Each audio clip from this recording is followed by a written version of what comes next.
Yay, welcome. Today we are having our ILiA Support Pod, Integral Leadership in Action. And we're really excited because we have Suzanne Taylor of the famous Substack. Very famous. Anyways, she's famous to me. I don't know how famous she is in the whole world, but we're so excited because there's an essay contest.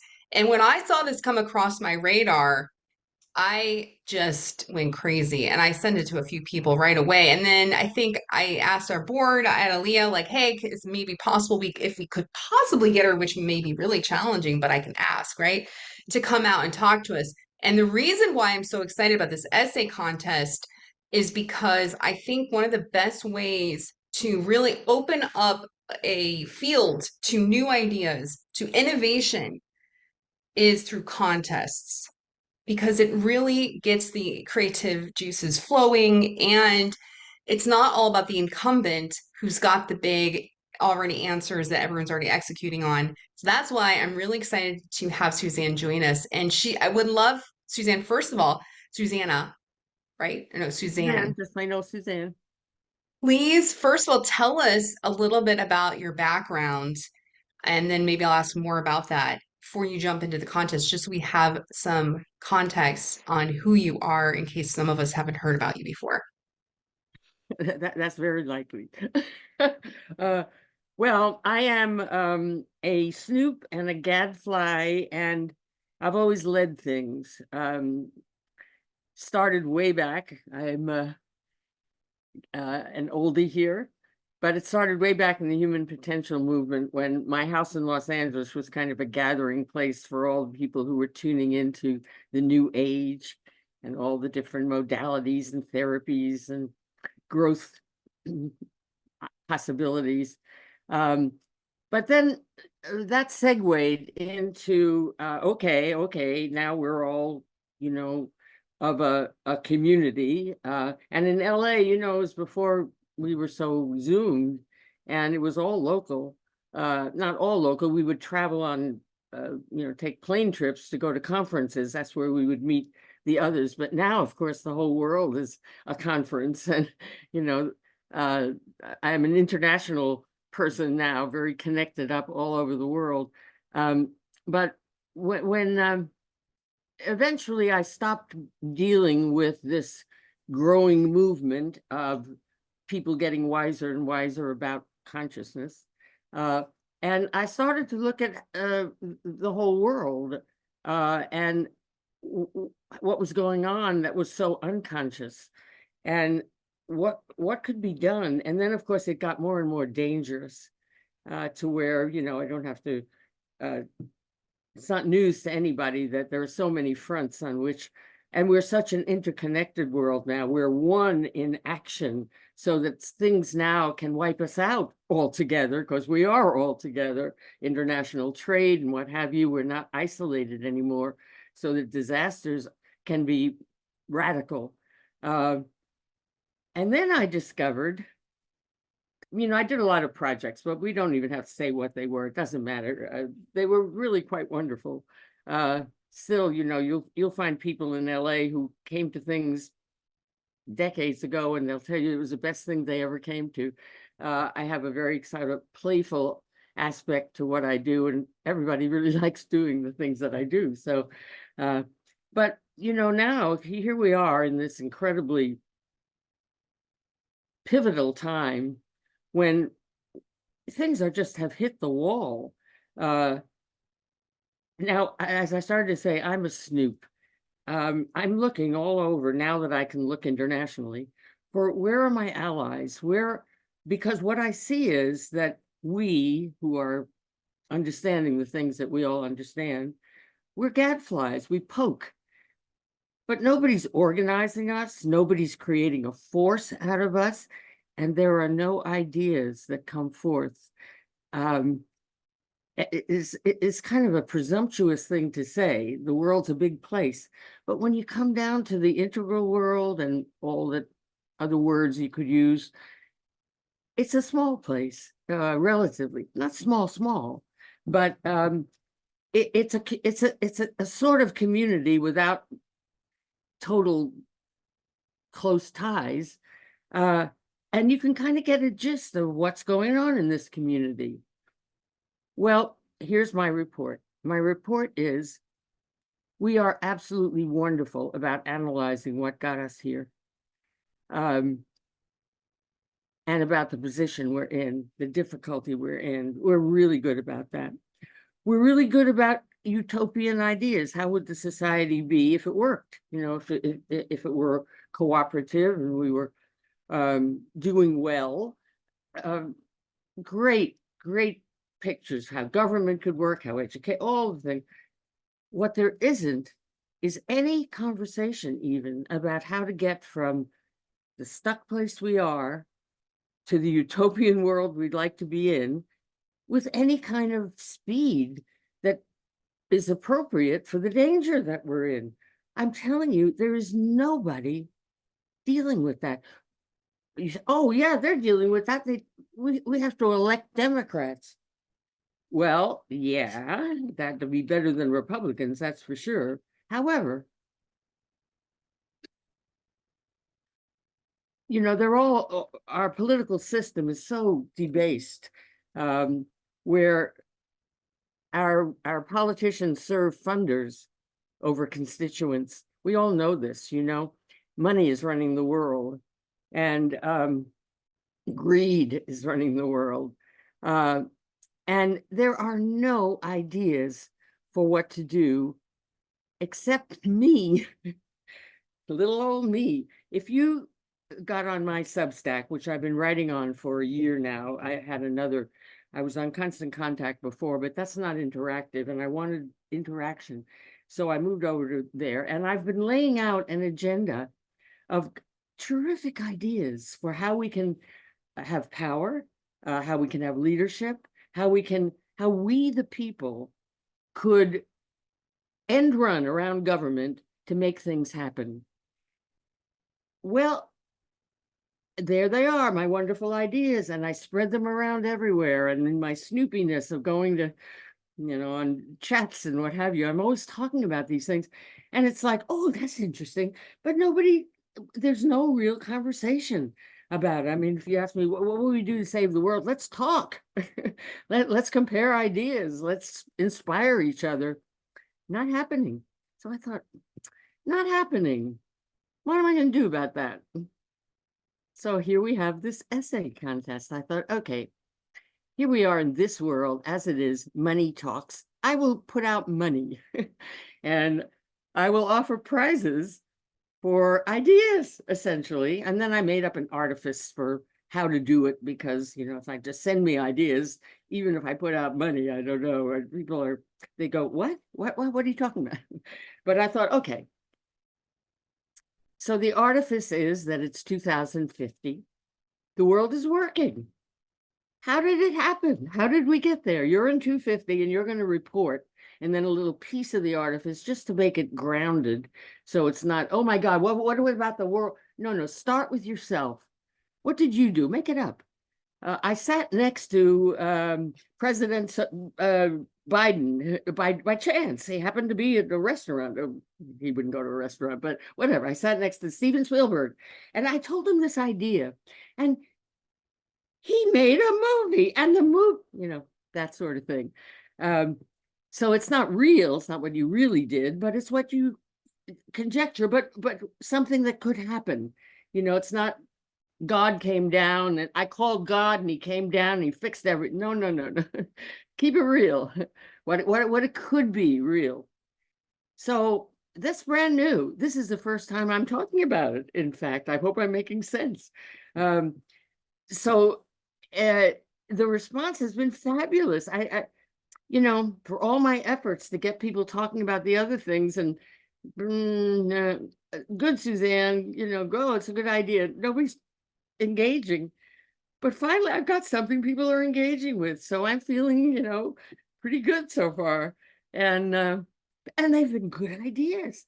I'm thinking, hey, this isn't just a conversation we're going to have. I think maybe we're going to come up with some things that could really matter. And so that's kind of where we are now. And here I am. And I'm hoping that as it seems to be happening, as you even heard in some of those intros, people are passing this along because, you know, if it just stuck with I have a couple of thousand people on my mailing list, but they're not very great interactors.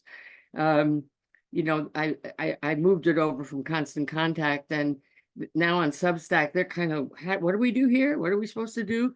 You have to sign up to respond, and I don't know. I think it should be easy, but it challenges people. But now with this contest, all of a sudden, oh, people are passing it along, and it's very encouraging. So far, so good. So I think I answered your question. Awesome. Okay. I want to see if there's any questions from the audience. I have a few ones, but I'm going to let those simmer. And Kim came off mute. Yep, she's so techie. Look what she knows. Okay, so Suzanne, hi. Oh, Barbara Brown's here too. Yay. Suzanne, date. Like, how long two questions. Of course, support pods we set up, ILiA set up, because we want to have our community have a place to put out a notion that then we can support. How? So first of all, how can any or all of us or ILiA help support you? Because that's the object of one of these things on Monday afternoons. And then second, for clarification, when are you saying is the deadline for people to turn in essays to you? You know, I thought I had something in my browser that I could stick right into the chat, which I will go and find.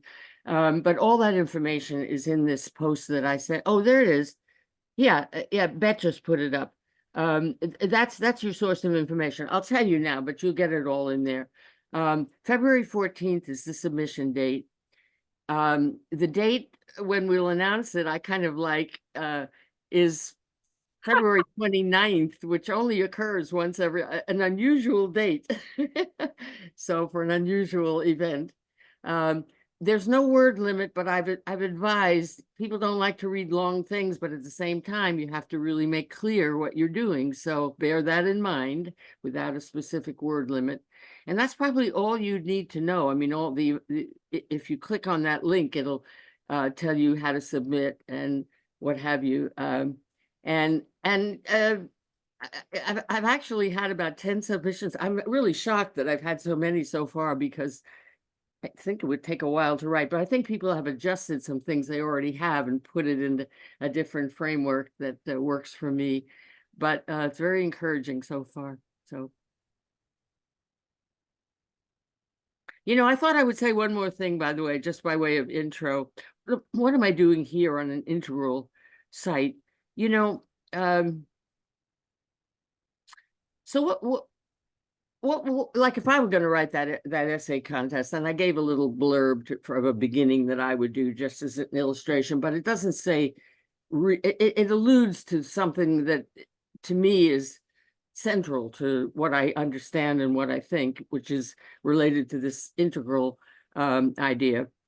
To me, all of that spiral dynamics and Ken Wilber, all of those integral kind of systems are junior to something else. There's something bigger than all of them that they're all inside of.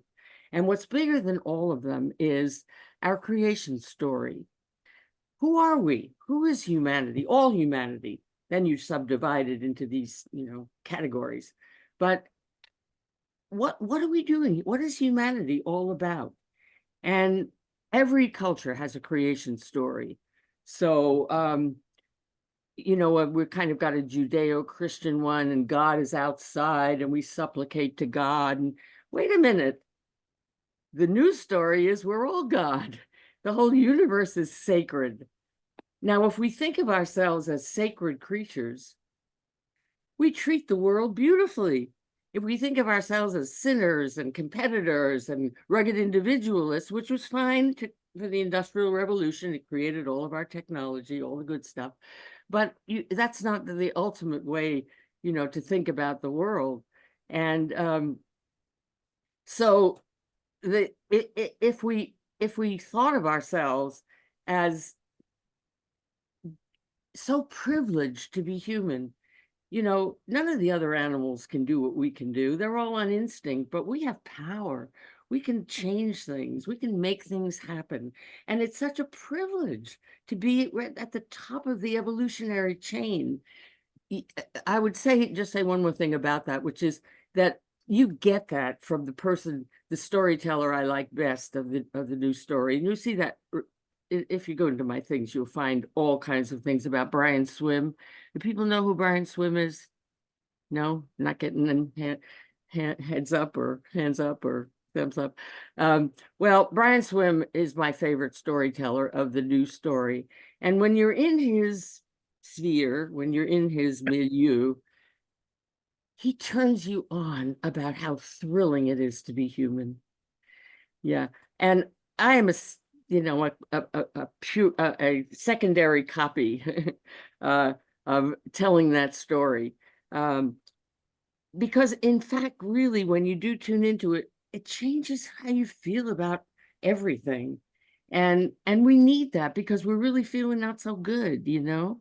So tune us back into the glory of being a human being and the possibility of it. And you change the whole energetic of everything. And I think that if you ask me, well, what's the biggest change or what's the thing that could get us most evolved and system change, create system change our story? As we think, so we act. So I just wanted to add that because that, you know, it's kind of relates me to the integral situation here. And is really the biggest thing that I talk about is change our story. And my mission, you might say, you know, what am I up to most of all? Most of all, I'm up to tuning humanity into that story, because I think that's the most changeful thing that could happen. So, okay. Thank you, Yes. Suzanne. And Kim, did you get your questions answered? We still would like to know from Suzanne how we can, if you have a notion, I know that you wanted to present here, but is there a notion about how this group could support you in your essay contest, or are you saying that you'd rather work with this idea of supporting the growth of a creation story, a new creation story? So I just in sussing that out, because that's, you know, when Bet came up with the idea of these support pods, you know, our notion is whomever in our community to do a mini presentation, but also our brainstorming around that. So hearing from everybody on the call around that. So if there's some specific focus that you're looking for, Suzanne, then that would be good for us to know.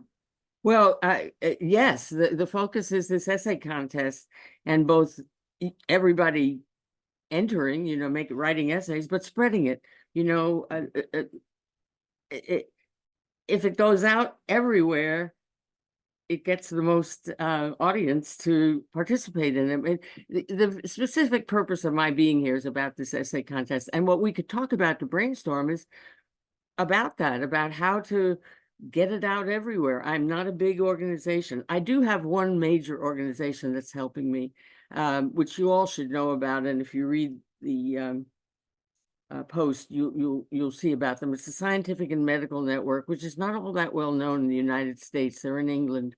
Do people know about that? Not seeing recognition, no.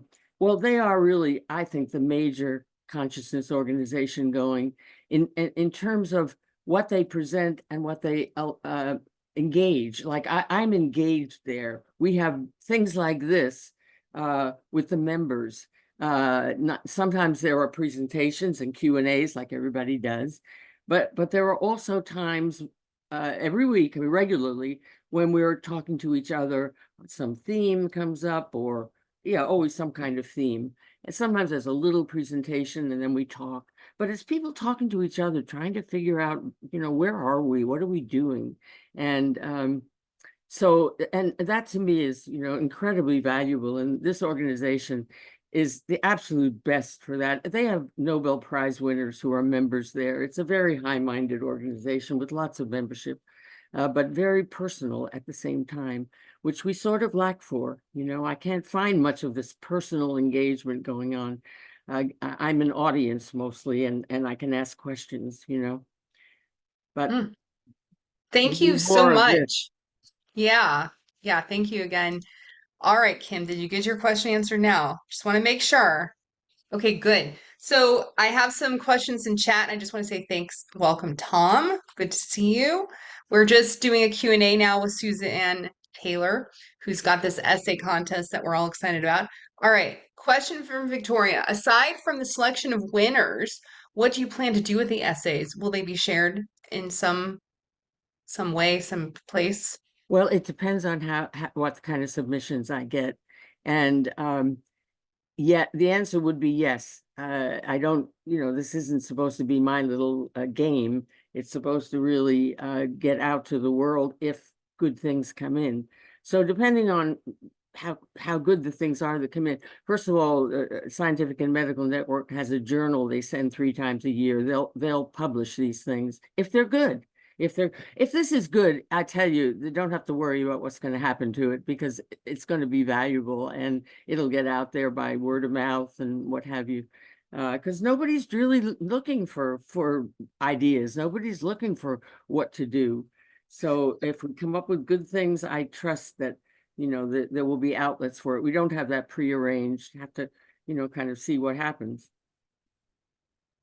One of the things we could talk about is, like, if you were going to write that story, like I told you, to me, the most important thing that could make a system change happen would be to take on a new creation story, and the one that I like so much, that is all about our evolutionary situation, where we're all evolving together. We are one humanity, according to science, but we're in an old story. We're on a dead Earth in a fixed universe, and the Earth is here for us to exploit it. But that's the old story, and way old. Even though it's only the last 100 years, we know the new story thanks to Hubble. That showed us we're in an expanding universe.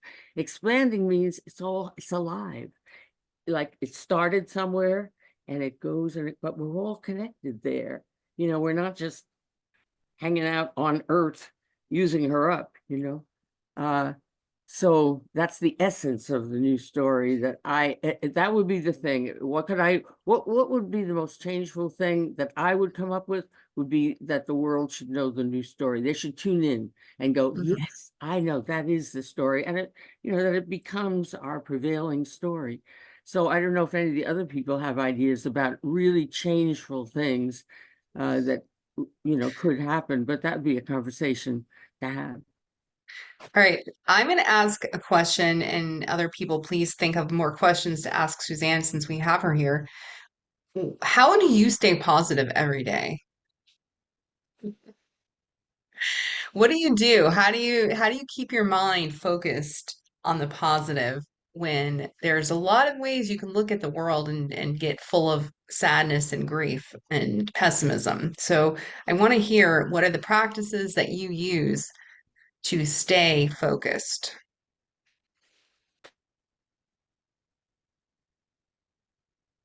That's not for me, right? That's for everybody, right?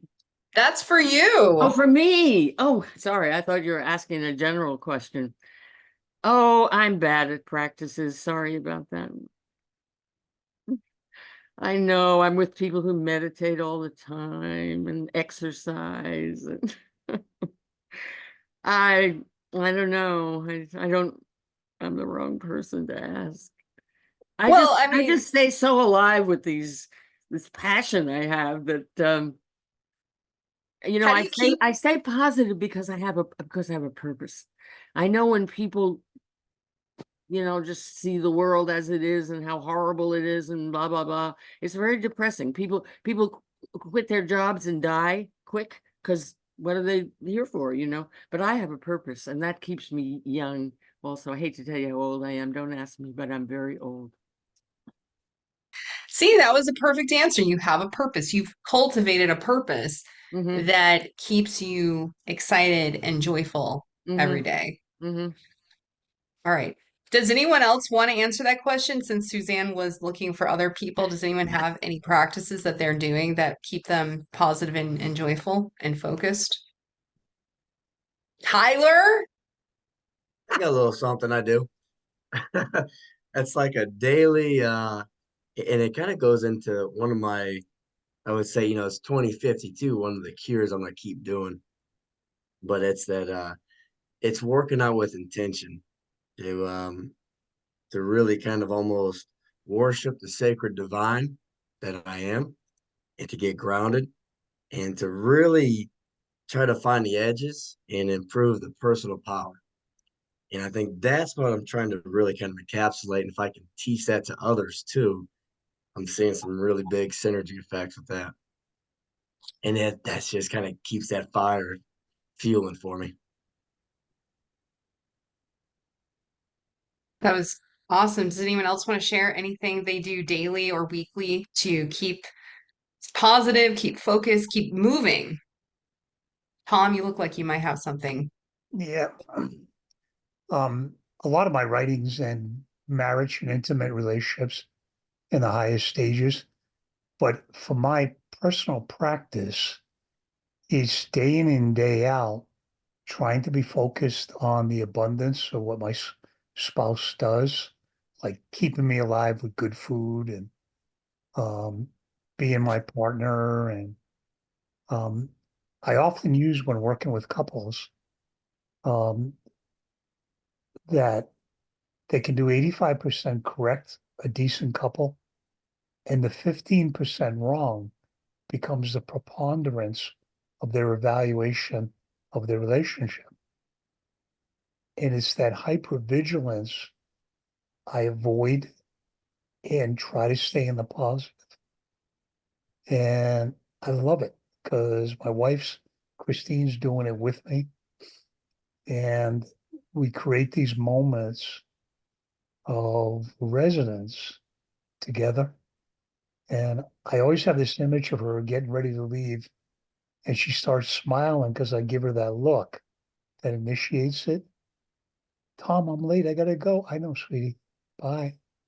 And I can feel her buzzing as she leaves. So it really, the intention has to be aware of the opportunity that's always here and to do it. So I can do that in other areas too. Like we're getting ready for this conference. When I'm emceeing, I love doing it with a big group, is get that communal buzz going of shared intention. And it really is just the love in the moment. So that's what I'm focusing on. That's what I do day in, day out. I That love was those. beautiful. Beautiful, Tom. Anyone So else want to share? I just want to say this. Suzanne, it'll be really interesting to me as you get your get these essays, hearing from different generations. So I'm fascinated on this call. I don't know Melina or Jamie. I think I know Barbara. And so I'm looking at the fact that there are a number of generations of us on this call. So the answer to Bet's question, I see as really interesting, coming generationally different. And Suzanne, the answer to your prompt for your essay question, I will find really interesting to see if there's difference generationally in that, especially our younger. I work at Southern Oregon University here in Southern Oregon, and I'm involved with holistic educators and a lot of students. So it's interesting to me how they keep focus of optimism through intention and moving forward, but also how they're bludgeoned by all that dismal stuff, Suzanne, that you were talking about. So I think I just needed to have that observation out there as resonance with this group and with your topics. Thanks for letting me verbal process as usual. You know, Good. thank you, Kim. And I just I wonder if the way we think about the future is really, about how we think about our day. And where it comes down to like, do we have a great relationship with the people in our lives? Or do we really just like find the things they did wrong so that we can bring that as ammo to the next fight? Right? If that's what we're doing, like, oh, they forgot this, and that way I can tell them about it next time I need it. Right? It's like that's going to make you not want to live a happy and joyful life. You're like, screw the future. My life sucks. Um, so I do think it's just like the moment to moment, like, are we making our home a beautiful place as much, whatever we live in, is it nice? Is it clean? So one of my students, she's 12, and she asked something so profound the other day. I had them do a gratitude practice of feeling something, thinking of something they're grateful for, and then feeling that in their body. And she said, how do I show thankfulness to my mom? And I just thought that was so sweet. And I was like, I really thought about it for a little while. And I was like, you know what? You should ask her how you can help her and then do it. And I think that if we just went through our relationships with the people in our lives and our pets and our plants and our planet, it's just like, how can I help you? What? And then I think that's the idea of the support pod is like, how can we support each other? And that's really the idea behind. And that little echoes, those roll out into, I'm hoping, ripple out to make the world a better place. Hopefully, whatever that means. But That's anyways, really sweet. That's very sweet. thank you. Does anyone else want to ask any questions or share any practices or anything around these conversation pieces that we've had so far?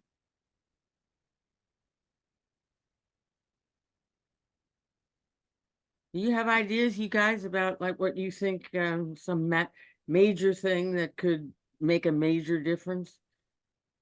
I mean, another thing to me is to deal with this income inequality, but that, takes a lot of government dealing, and I have it in my master plan, but and a way to kind of push the government, but that's a major, I think that's what's holding everything stuck.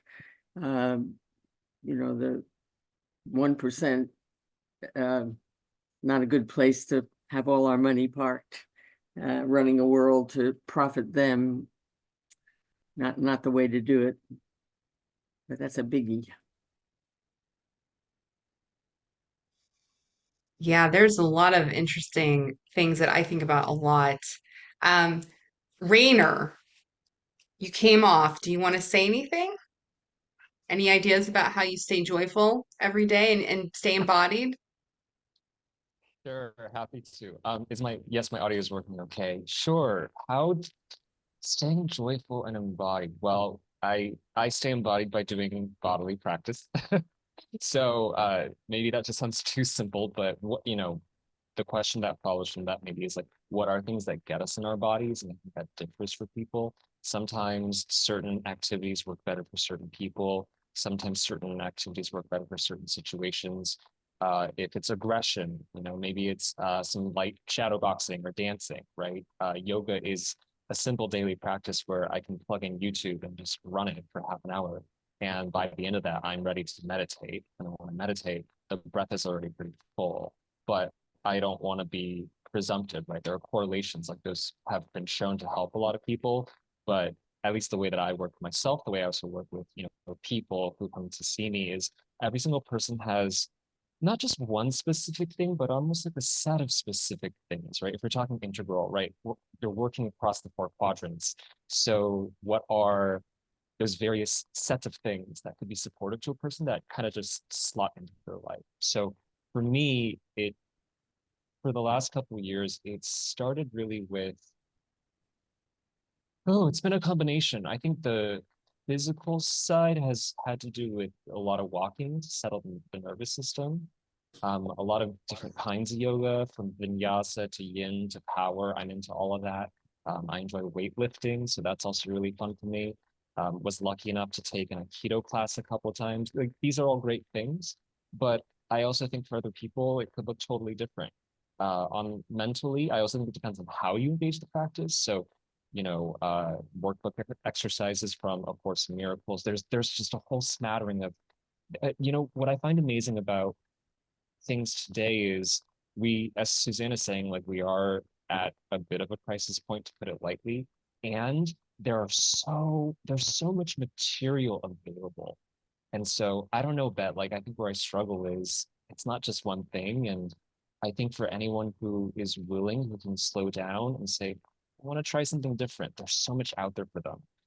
And hopefully there are more and more people who can offer these things in a way that is like clear and transparent and sort of free of, I don't know, like the distortions that may come sometimes when we try and figure out spirituality or spiritual development or things like that. Thank you so much for sharing. That was a beautiful glimpse into your life. Thanks. I am like crazily optimistic. And it's really like it's just the way I am. It's not really like some specific one thing I do, but I think that we have no excuses. And this is why I'm really excited about this contest, Suzanne. We have no excuses because if we have a purpose in our mind and we can use the tools, including persuasion and inspiration and motivation to get people to help us, we have all the tools available to do anything.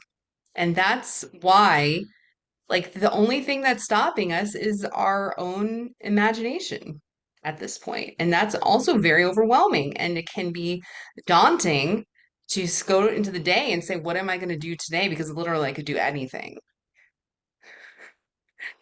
So I just want to throw that out there. Go Orange, Tom.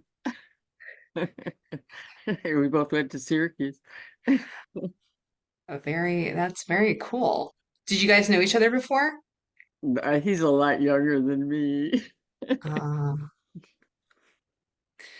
well, you look No, radiant, it's in the chat. Suzanne. He put it in the chat. That's Yeah, all. I see it. Yeah. I see it in there. So, any final thoughts before we haven't heard from a few people? Does anyone else want to share anything about anything in the last couple minutes before we close up today? I would just say also, just listening to Rainer talking about those practices, how wonderful it would be if we all lived in community. And these nuclear families, this is a ridiculous way to live. All of us isolated because we're rich enough to do that, but we've cut off our engagement with each other, and we should all be living together. And then 8 o'clock in the morning we do yoga, whatever. I'd do it then. Awesome. All right. Going once. Anyone who hasn't spoken, who wants to? Just want to make sure we're green around here. Everyone is heard from. You all have such a nice vibe. Consciousness is great. Good. All right. Well, thank you. I'm going to do one closing announcement, actually, three closing announcements. All right. So, first of all, everyone should go to the We Are Icon link and register for the conference. It is called Future Human. So, if you really think about what Suzanne's talking about, it's about being a human in 2050. And what is that human going to look like? Are they going to have an iPad just glued to their face, or it's going to be on a thing? It's going to be like right here. It's going to be on a metal thing that you wear, and you're like, I'm sorry, I can't see you. Can you just text me? Or are we is all of the devices going to be in the contacts? And so we'll have like a little earpiece. Anyways, I'm hoping it's not just going to be about devices, Tom. But future human, there's so much here. And the more I think about it, the more exciting I'm getting about this event. And we are looking for speakers. So if you know speakers who are awesome and you want to get them out there, or if you want to speak, please apply. We also have a GoFundMe that you can find. I think it's on the link. Tom, if you want to just drop it in the chat too, if people want to just find it faster. And then we have this event is it third? I think it's every third Monday. Can someone help me who's like really good at stuff? Okay, good. Thank you. Every third Monday at 4 p.m. And we'll be having another exciting event. And if someone on this meeting wants to present, we have an opening right now. So you could do that. You could come here and get support from us in our community. And it's always different people who come. You know, some people are continually here and other people you drop in here and there. And then the third announcement is that we have a September event that's called Embodied Integral. So it's kind of like once you get the future human, then you have to embody integral completely. And that's what we'll be having in September of next year. And I'll put that address in here, ILiAnow.org. And please come out. So And get that's in involved. Boulder. And that's in Boulder.